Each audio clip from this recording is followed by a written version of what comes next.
আছে। দিয়েছে, কামড় দিয়েছে? কামড়াই না তো।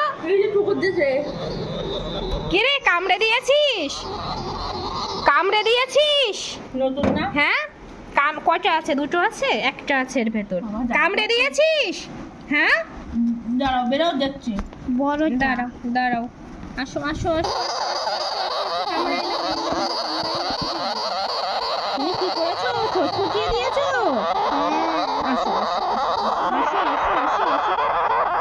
কামড়াই না তো। আসো আসো। কামড় দিয়েছে আমাকে। আর কামড়াবে না তো? না, কামড়াবে না। বাবা জ্বালা করছে আঙুল। আলতো করে ধরবা, কামড়াবে না। এবার যদি তুমি এই খপ করে ধরো না, মানে ওরা ভয় পেয়ে যায়, ও থাবা দেয়, ও হাত উঁচু করে থাবা দিয়ে দেয়। আমার ভয় লাগছে। আরে ভয় নেই।